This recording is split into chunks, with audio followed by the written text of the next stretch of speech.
L'espérance chrétienne est inébranlable, frères et sœurs, pour la simple raison qu'elle ne s'appuie pas sur nous. Elle s'appuie essentiellement sur Dieu. Et je dirais qu'aujourd'hui, qu'une des vertus chrétiennes les plus attaquées dans notre monde actuel, c'est l'espérance. Les gens sont désespérés, ils ne savent plus, il n'y a plus de repères, on fait table rase par des idéologies absolument anxiogènes et mortifères, loin de l'amour des hommes et de Dieu. On n'a pas fini d'en voir. Alors, l'espérance chrétienne mange tout un coup de marteau qui est asséné continuellement. Tof, tof, tof.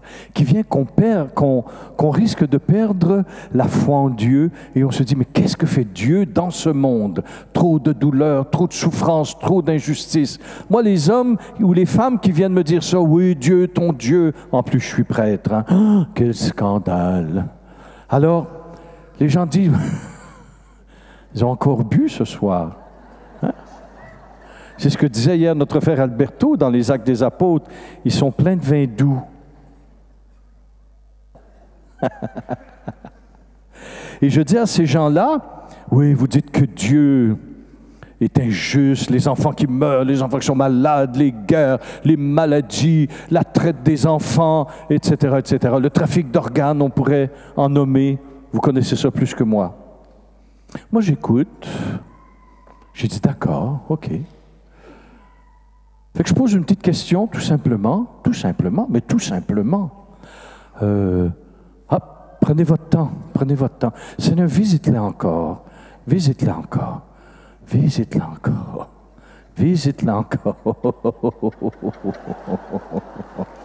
Oh, qu'ils sont beaux!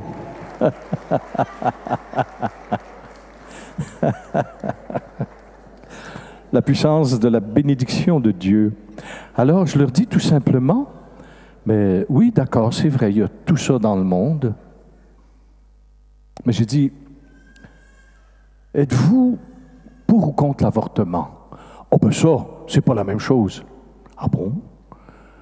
J'ai dit, vous êtes contre l'avortement? C'est pas la même chose. Mais j'ai dit, dans le monde actuellement, il y a plus de 55 millions d'avortements. Des petits bras coupés, des petites têtes arrachées, des petits cerveaux écrasés, des enfants qui se débattent dans le ventre de leur mère. Il y a plusieurs États aux États-Unis qui sont en train de voter des lois pour que les avortements manqués, on puisse soigner les bébés avortés non morts. Fait qu'on soigne des petits bébés avortés, des bras coupés, la tête à moitié arrachée. Ah, eux autres sont contre les injustices. Hein? Oh! Et l'argument, je ne veux pas faire de polémique, je veux que tu réalises un petit peu, l'argument de la femme, c'est mon corps. Mais j'ai dit, as-tu oublié qu'il y avait un autre corps à l'intérieur de toi? Et tu te donnes cette autorité de tuer un autre corps, qu'il soit tout petit, microscopique, ou qu'il soit plus avancé. Tu prends cette autorité de tuer un être humain qui est en toi? Oh, vous comprenez rien, vous, les curés. Puis, oh, bah, bien sûr, les curés ne comprennent rien. Hein? Eh bien, j'ai dit, vous accusez Dieu de tous vos crimes. De tous les crimes de la planète, c'est Dieu. C'est de la faute à Dieu. Mais eux autres sont pro-avortement, pro-suicide assisté. C'est tous des pro.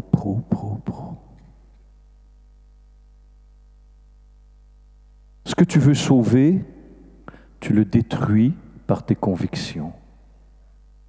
C'est aussi simple que ça. Tu sais, l'invisible, on vit beaucoup plus dans l'invisible que dans le visible. Vous entendez mes paroles, mais vous ne les voyez pas. Je ne vois pas vos pensées, mais elles sont là. On vit beaucoup plus dans l'invisible que dans l'invisible. Et quand on a de telles croyances, qu'on vote de telles lois, on met à la tête de nos nations des lois de mort. Et je suis peut-être le prêtre, j'ai beaucoup confessé dans ma vie. Là, je confesse moins parce que je donne tout dans mes sessions. Et quand j'arrive chez moi, je suis mort pour 2 semaines, parfois 3. Je suis capable de rien faire. Je donne tout quand je rencontre les assemblées de Dieu. Vous?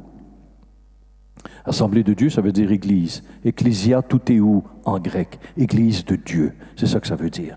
Alors, combien j'en ai confessé des femmes que je n'ai jamais accusées d'ailleurs. Jamais, jamais, jamais, jamais, jamais. Et combien ont été guéris par le ministère que Dieu m'a donné. Bénis-les encore, papa. Ce couple, bénis-les. Bénis mon frère Diac, Seigneur. Allez, accompagne-les jusqu'à... Bénis-les, papa. Oh, vous allez vous en souvenir. Il va faire très beau cette nuit. Ils annoncent chaud. Puis, fait combien j'en ai pardonné.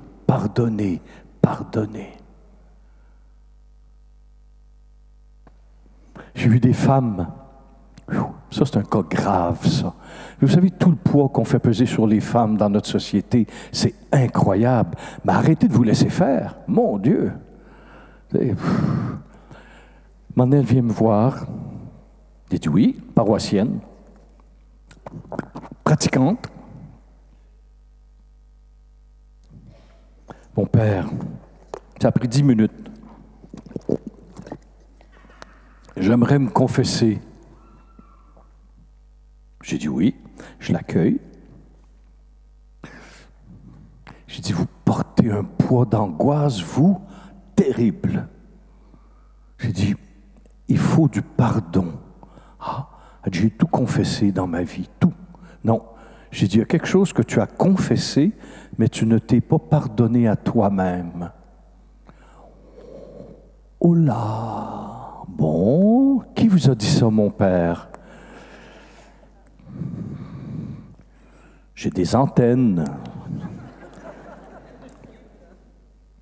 Elle dit oui. Elle dit au début de ma vie de femme, entre guillemets, 4 avortements. Waouh! J'ai dit, tu t'es confessé? Elle dit oui. Tu es convaincu que Dieu t'a pardonné? Elle dit oui. Elle m'a dit, j'ai toujours ce poids de culpabilité qui m'écrase. Elle dit, je ne sais pas pourquoi. Ben, j'ai dit, c'est simple. J'ai dit, toi, tu ne t'es pas pardonné.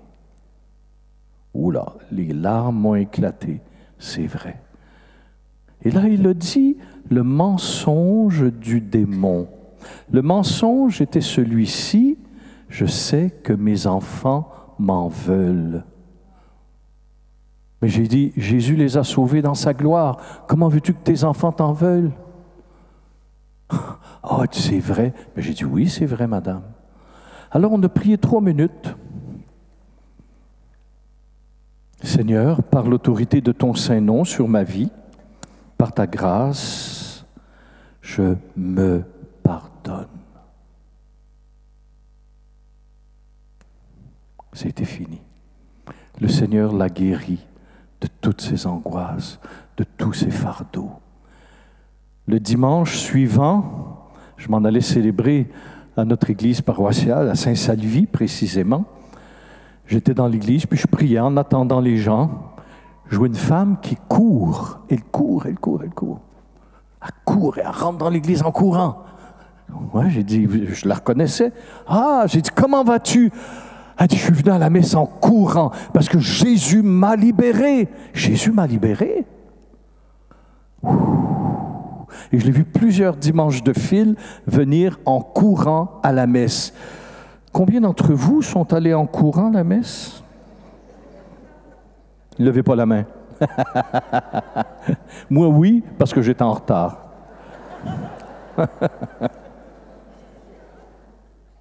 Et un jour, je rencontre une dame sous la pluie, à Paris, à la session que vous aviez organisée. Une dame bien habillée, toute. Et je la rencontre, puis il tombait des cordes. Puis j'allais prêcher, il tombait des cordes. Et moi, je rencontre une dame, puis je m'arrête, je dis, oh là, comment j'ai fait pour voir ces larmes avec une pluie torrentielle? Elle n'avait pas de parapluie. Oh, j'ai dit, madame, ça va pas, hein? Elle dit, pas du tout. Ben, j'ai dit, j'ai 5 minutes. Tu me racontes. Elle a dit, écoutez, elle dit, moi, on pense que je suis possédé. Elle dit, parfois, je tombe dans la rue. Paf, je tombe en transe. J'ai subi des exorcismes à répétition. Ça ne marche pas. Quand je vais à la messe, je tombe dans des angoisses, je suis obligé de sortir. Je suis vraiment possédé. Moi, je la regarde. Je la regarde, j'ai dit, madame, vous croyez vraiment que vous êtes possédé? Écoutez bien. Elle dit oui, parce que quand il prie sur moi, il y a d'autres voix qui parlent. Ce n'est pas mes voix. Ah? Mais j'ai dit, moi, j'aimerais ça prier avec toi. Vous voulez savoir le reste? J'ai dit, là, le Seigneur nous a révélé ça en 2 minutes, ça a été fini sur sa vie. Ça a été fini. J'ai dit, moi, je pense que vous n'êtes pas possédée, madame. Mais j'ai dit, il y a un coup de massue sur votre vie très, très fort. Fait que là, les bras lui tombent. Et c'est une dame de la société, hein, très bien habillée, bien coiffée. Mais là, avec la pluie, hein.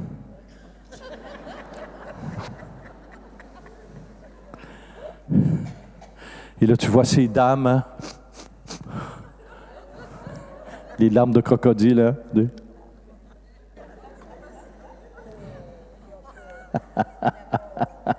C'est des blagues. Mais j'ai dit, madame, j'ai dit, vous n'êtes pas possédée. Comment vous faites pour dire ça? J'ai vu des exorcistes célèbres. J'ai dit, d'accord. Mais j'ai dit, moi, le Seigneur m'a dit autre chose. J'ai dit, vous avez beaucoup d'avortements dans votre vie. Oh, bye-bye. Ah bon? J'ai dit, oui. J'ai dit, dites-moi combien. Elle dit, j'en ai eu 4.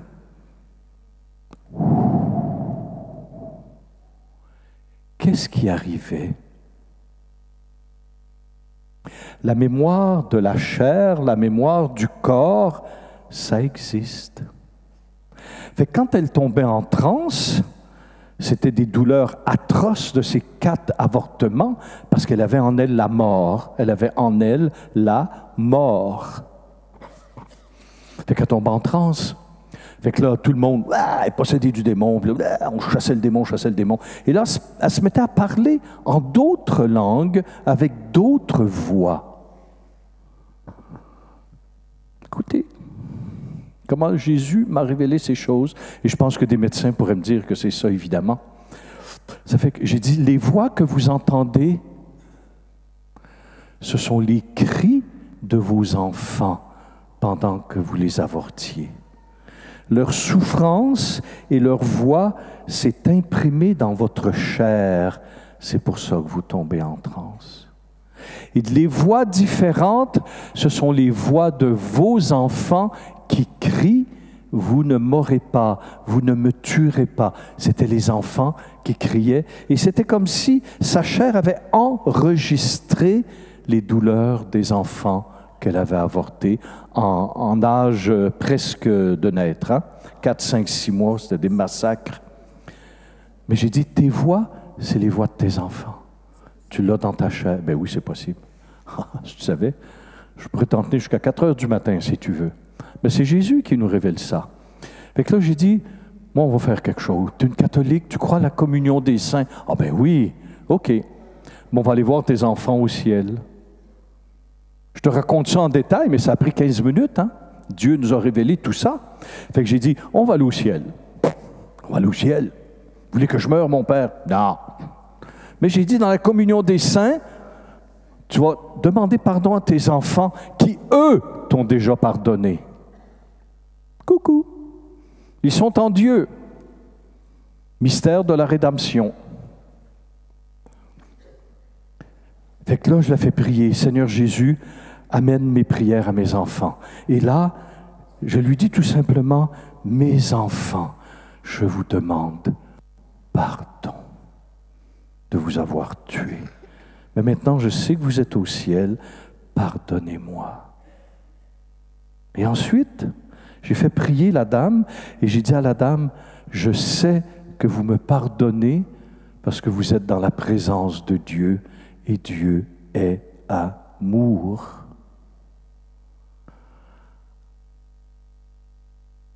Il ne mouillait pas à torrent, elle pleurait à torrent.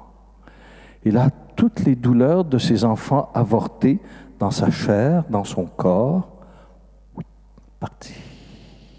Ça, c'est le vendredi soir. Parce que chaque fois qu'elle était à la messe, c'était les trans, c'était tout. Puis je la revois le dimanche, elle sortait de la messe, heureuse comme un papillon. Heureuse comme un papillon qui sortait de son cocon. Heureuse, coiffée, le chapeau était belle, était toute maquillée. Elle dit, mon père, c'est la première messe depuis des décennies que je vis sans transe et qu'on ne veut pas m'exorciser. Ah! Ça, c'est mon Seigneur.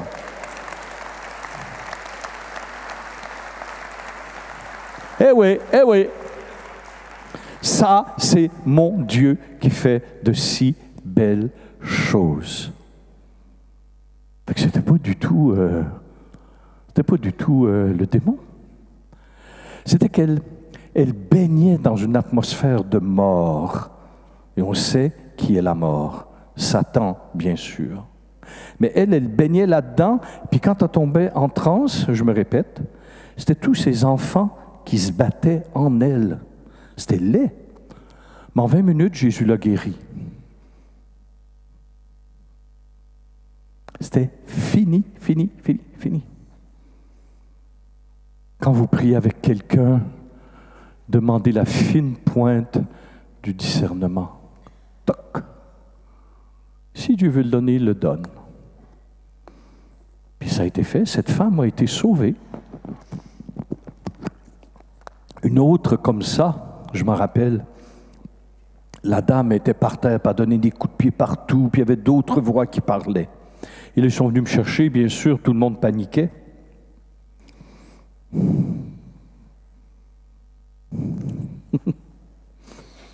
Fait que là, moi, j'arrive, je regarde. Poussez-vous, mon père, elle est possédée, elle est possédée, elle est possédée. Bonsoir, soyez bénis. Ça fait que là, elle est possédée. Je dis, mais arrêtez donc de dire que tout le monde est possédé, vous autres. Il y en a qui ont juste ça dans la bouche. Mais arrêtez donc de voir le démon partout. Franchement, pourquoi vous ne voyez pas la grâce? Mais moi, j'étais là. Vous allez voir, Père, elle va parler d'autres langues. Puis en effet, elle parlait d'autres langues. Tu as une belle femme, bien féminine, qui se met à parler avec une voix. Mais moi, je t'avoue que ça ne m'impressionne pas, ces choses. Vraiment pas. Mais j'ai dit, là, je me tourne vers les équipes. Là, vous foutez le camp, puis vous me laissez tranquille avec la femme. Fait que son mari était à côté.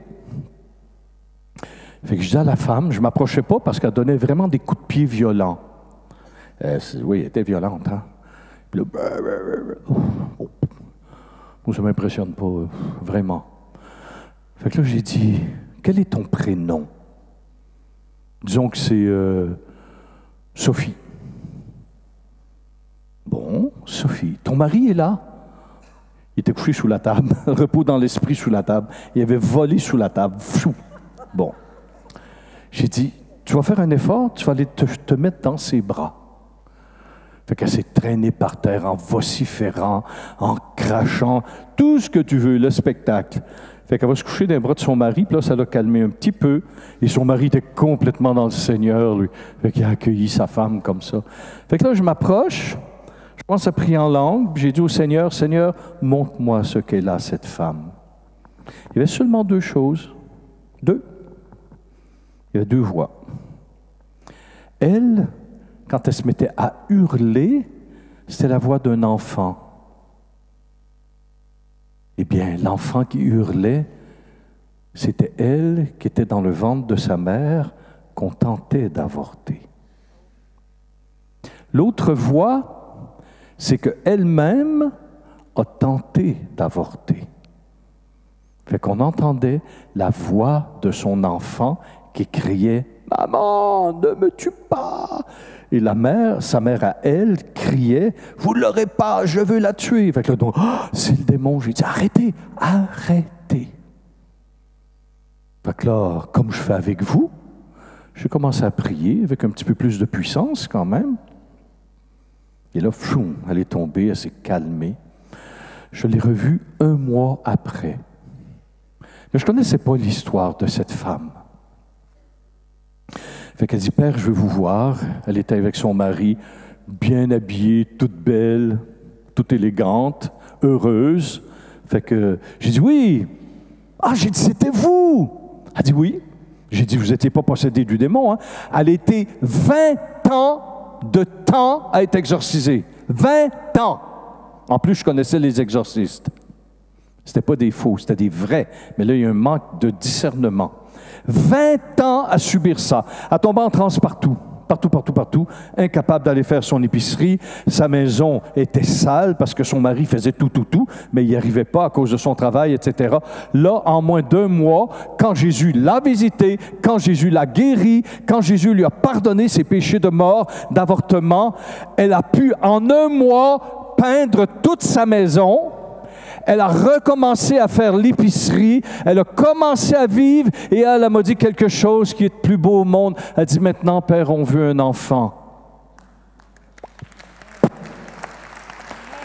Ça, c'est la grâce. Ça, c'est la grâce. Ben, je l'ai revu 6-7 mois, 1 an après. Plus de tranche, plus rien. Ce couple était redevenu normal. Et le grand miracle, c'est que malgré tout ça, son mari l'a toujours aimé. C'est un saint homme. C'est un saint homme. Mais elle a souffert, alors il faut faire attention. Moi, avant de poser un diagnostic de possession, je fais au moins 2 ans de discernement. Hein? Ça, j'y vais. Venez pas me voir, envoyez-moi pas des gens, j'en fais plus. Pourquoi? Ben, j'ai plus la force, c'est tout. Bien, je respecte mes limites maintenant et mes pauvretés. Mais c'est pour vous dire, c'est sûr, on va parler contre l'avortement, puis on va toujours parler contre l'avortement. Mais on ne parle pas contre les femmes qui ont avorté. C'est clair? Moi, Dieu connaît mon cœur mieux que moi-même. Puis il sait qu'il n'y a pas de condamnation dans mon cœur. Il le sait. Moi aussi, je le sais. Ma conscience est claire. De toute façon, j'en ai tellement confessé. Par Jésus, j'en ai tellement guéri de ces femmes blessées. Et souvent, c'est par des hommes qui ont foutu le camp après avoir mis cette femme-là enceinte. T'sais. Le sexe fort fout le camp. T'sais. Alors que la femme disait, oui, mais là, j'ai le choix entre garder mon homme et avorter. C'est incroyable ce qu'on met sur le dos des femmes aujourd'hui. Hein? Incroyable. Je ne sais pas pourquoi vous ne vous battez pas contre ça, mes sœurs. C'est incroyable ce qu'on vous met sur le dos. Incroyable. Ben moi, j'ai les remèdes du Seigneur. Et croyez-moi, je les utilise à fond. La caisse. Alors, je ne vais pas vous tenir trop longtemps, mais 10h30 déjà. Donc, j'aimerais vous donner quelques textes dans les Écritures qui nous montrent que Dieu tient toujours ses promesses. Que malgré tous les événements, malgré tout ce que nous vivons, malgré tout ce que le monde vit actuellement, Dieu accomplit toujours son dessein. Peu importe les événements du monde. La preuve, c'est la naissance de Jésus-Christ en Marie. Il l'a annoncé au prophète Isaïe 600 ans avant la naissance de Jésus. 6 siècles. Il faut être patient avec le bon Dieu des fois. 6 siècles. Mais toutes ces prophéties-là, annoncées depuis des siècles, se sont réalisées. Peu importe les événements, elles se sont réalisées. Et quand on lit des textes, par exemple, dans l'Évangile selon saint Jean, chapitre 11, verset 51, « Regardez, à travers les événements, le plan de Dieu s'accomplit. » Qu'est-ce qui est écrit en Jean 11? « Or, il ne dit pas cela de lui-même, mais étant grand prêtre, cette année-là, il prophétisa que Jésus allait mourir pour la nation. » Caïphe, le grand prêtre. Il pensait qu'en condamnant Jésus, il vaut mieux qu'un homme meure que toute la nation meure. Mais la parole de Dieu nous dit, il prophétisa sans s'en rendre compte qu'il accomplissait le plan de Dieu parce que la mise à mort de Jésus allait sauver toutes les nations. Donc, à travers les événements humains, le plan de Dieu se réalise. Bon, je vais un petit peu vite parce que je vois que vous êtes un petit peu fatigués et c'est comprenable. Ensuite, dans le livre des Actes, chapitre 2, verset 23, écoutez bien, c'est Pierre qui parle. « Cet homme Jésus, qui avait été livré selon le dessein bien arrêté et la prescience de Dieu, vous l'avez pris et fait mourir à la croix par la main des impies. » Et il est écrit plus loin, « Dieu, lui, a ainsi accompli ce qu'il avait annoncé d'avance par la bouche de tous les prophètes que son Christ s'ouvrirait. » Alors, ceux qui ont condamné Jésus, en commençant par les autorités du temple, le Sanhédrin, qui l'ont livré aux Romains pour qu'il soit crucifié, autrement dit par les païens, tout cela, pensant s'en libérer, ils ont réalisé le plan de Dieu. Ils ont réalisé le plan de Dieu. À travers tout ce massacre horrible de ce que Jésus a souffert, il réalisait le plan de Dieu. C'est très, très clair. Et un peu plus loin, il est écrit, « En effet, les habitants de Jérusalem et leurs chefs ont accompli, sans le savoir, les paroles des prophètes qu'on lit chaque Shabbat. » Alors nous, humainement, psychiquement, comme je disais cet après-midi, on peut regarder l'histoire du jugement du Seigneur presque comme un échec au plan de Dieu. On peut dire, mais où est le plan de Dieu là-dedans? Mais l'Esprit Saint, lui, vient nous révéler qu'à travers ces horribles événements, Dieu réalisait son plan. Alors, peu importe les événements actuels, peu importe que ce soit le retour du Christ, moi je ne pense pas que ce soit maintenant, peu importe que ce soit tout, les événements les plus graves, frères et sœurs, ne perdez jamais espérance, parce que Dieu, à travers l'histoire de l'humanité, accomplit son dessein. Il est inébranlable et éternel, son dessein. Fait qu'à travers tous ces événements, et quel événement avec le Christ, et quand on prend au livre de la Genèse, ça, c'est une super belle histoire. Je coupe un petit peu parce qu'il se fait tard quand même. À la fin du livre de la Genèse, au chapitre 45. C'est ça. Vous connaissez l'histoire de Joseph? Hein? Pas Saint-Joseph, là. Joseph. Mais les deux étaient des grands voyants de Dieu. Hein? Et à un moment donné, jalousie dans la famille de Jacob. Alors, les 10 autres enfants de Jacob décident de se débarrasser de Joseph, de le tuer, parce qu'ils étaient jaloux. Bon, vous lirez, c'est extraordinaire. Fait que qu'est-ce qui arrive? Hein? Le père dit à son fils Joseph, « Va trouver tes frères dans le désert qui s'occupent des brebis et va voir si ça va bien, s'ils ont besoin de quelque chose, etc. » Alors, Joseph, dans l'obéissance à son papa, part et là, il rencontre ses frères. Et ses frères, à cause de leur jalousie, que l'amour du père avait sur lui, un amour de choix, malheureusement, il dit, « Oh, tuons-le, c'est le temps de s'en débarrasser. » Fait que heureusement qu'un de ses frères, Ruben, il dit non, non, non, non, attends une minute, on n'est pas pour porter le poids de l'assassinat de notre frère sur nos épaules. Ça fait qu'ils ont jeté Joseph dans une citerne sèche en plein désert. Ça fait que là, les autres frères, Ruben entre autres, mais ils disaient, mais ne tuez pas votre frère, nous allons tuer notre père en pensant que son meilleur est mort, etc. Toute une magnifique histoire. Fait que là arrive un troupeau de Madianites, ils prennent Joseph, le sortent de la citerne, ils l'attachent pour le vendre en esclave, et ce sont des Ismaélites qui l'achètent ensuite pour le vendre encore comme esclave, et là Joseph est mis en prison. Et là Joseph ensuite devient le serviteur, qui était un grand serviteur de Pharaon, et là la femme du patron de Joseph trouvait tellement Joseph beau, parce qu'il était beau, le Joseph. Hein. Je voudrais que je trouve ça. La façon que c'est dit, c'est magnifique. Hein. Parce que Joseph était beau, beau, beau.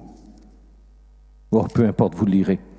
Ça fait que là, la femme tente de le séduire. Fait qu'elle lui arrache son vêtement.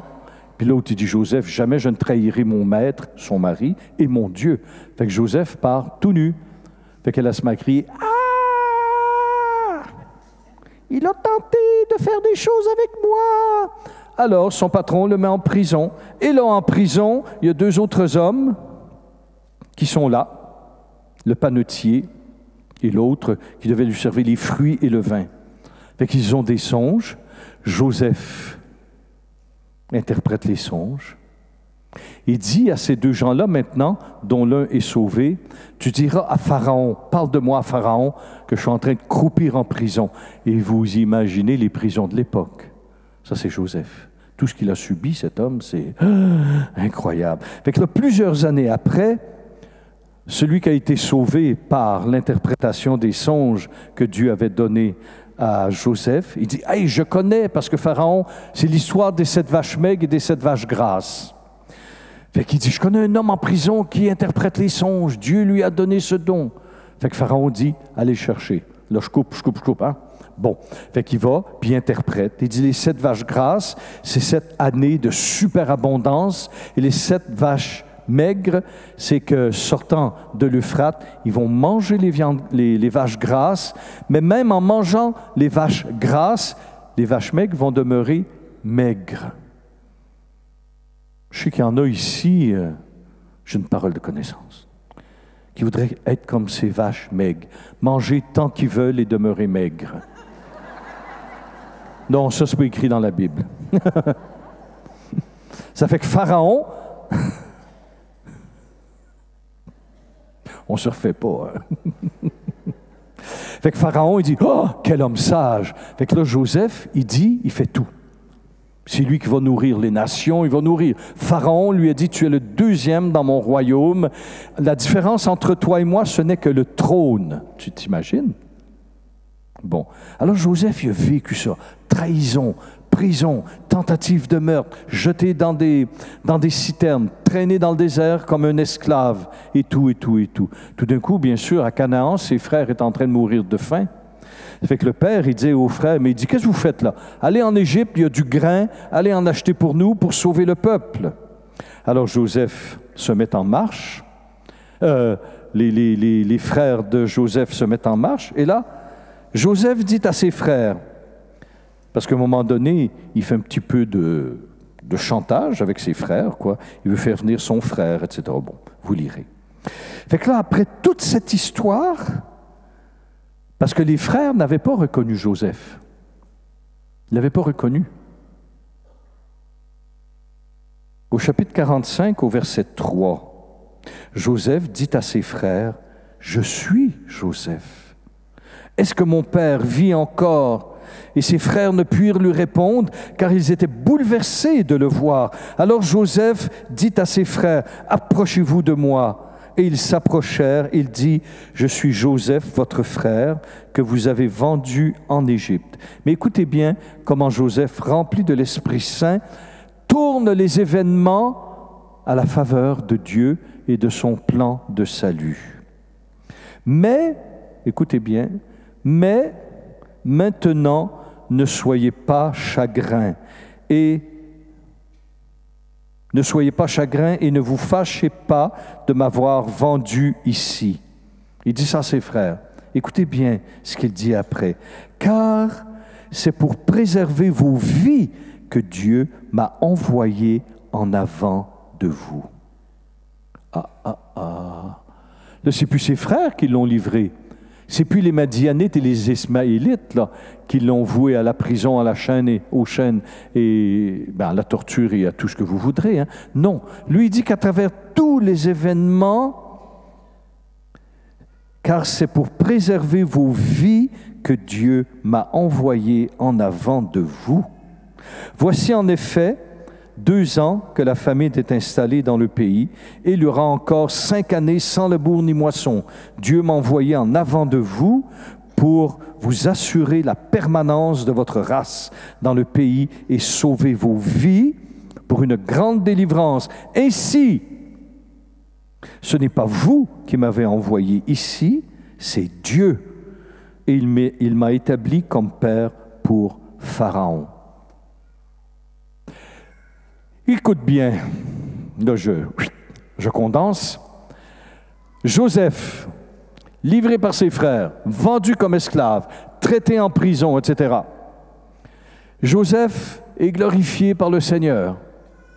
Et là, il voit ses frères qui l'ont jeté en prison, qui ont voulu l'assassiner. Il voit ses frères, il dit, ne soyez pas tristes, c'est pas vous qui m'avez envoyé en Égypte, c'est moi.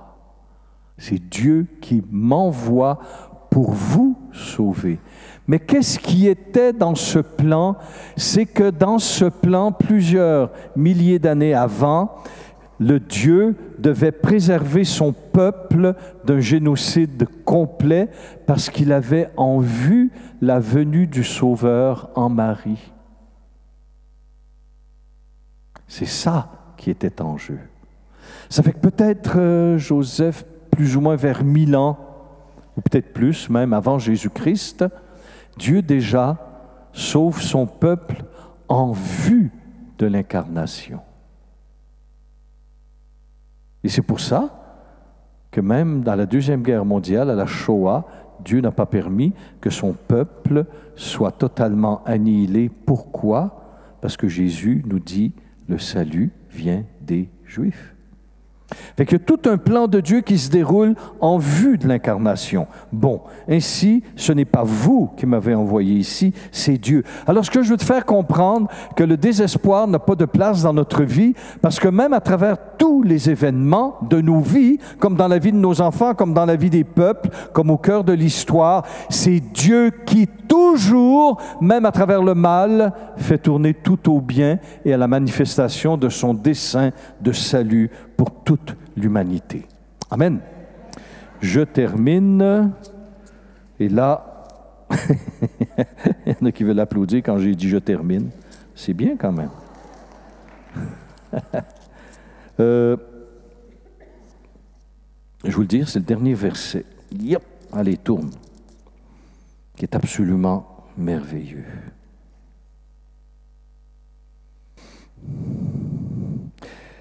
Ça, c'est au chapitre 50, verset 18. Ses frères eux-mêmes vinrent et se jetant à ses pieds dirent, « Nous voici pour toi comme des esclaves. » Mais Joseph leur répondit, « Ne craignez pas, vais-je me substituer à Dieu? Le mal que vous aviez dessein de me faire, le dessein de Dieu l'a tourné en bien afin d'accomplir ce qui se réalise aujourd'hui, sauver la vie à un peuple nombreux en vue de l'incarnation de Jésus en Marie. » Dieu s'est engagé de sauver son peuple et tout au long de l'histoire, il le sauve.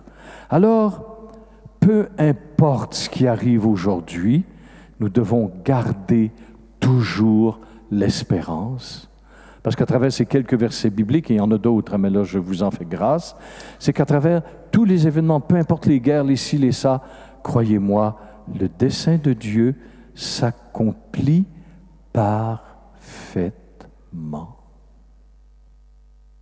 Pas de place pour le désespoir, pas de place. Et je termine pour la 4e fois. Et ça, je ne peux pas, mais ça va être bref. L'espérance dans l'Épître aux Hébreux. Oh, j'avais tout mis ça dans un enseignement sur la foi, mais ça va. En elle, nous avons comme une ancre de notre âme, une ancre, A-N-C-R-E, 6, 19, en parlant de l'espérance chrétienne, sûre autant que solide et pénétrant au-delà du voile, là où est entré pour nous en précurseur Jésus, devenu pour le monde éternel, grand prêtre, selon l'ordre du roi Melchisédek.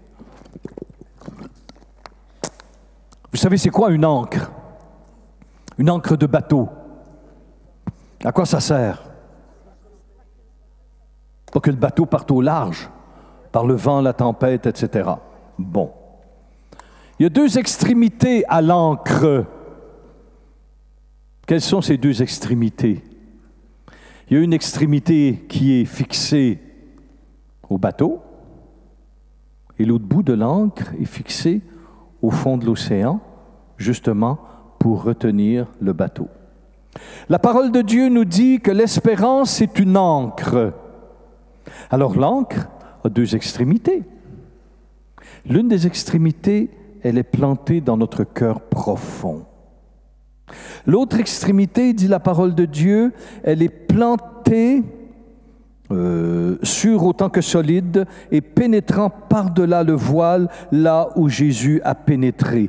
C'est-à-dire que Jésus a brisé tous les voiles qui nous empêchaient d'entrer dans l'intimité avec le Père, dont lui seul est le chemin. Alors, l'espérance chrétienne a ces 2 extrémités. Elle est au fond de ton être et l'autre extrémité, elle est plongée dans le sanctuaire éternel de Dieu. C'est indéracinable. Personne ne peut enlever ça. Ça, c'est l'espérance chrétienne. C'est une ancre, parce qu'elle est bien solide en toi et elle est accrochée en Dieu. Alors, peu importe les tempêtes, tu es en sécurité, parce que l'ancre est indéracinable. Elle est là, en toi et au-delà du voile, en Dieu. C'est pour ça que l'espérance chrétienne, elle n'est pas fondée sur toi-même. Elle est fondée en Dieu. Et ça, c'est inébranlable.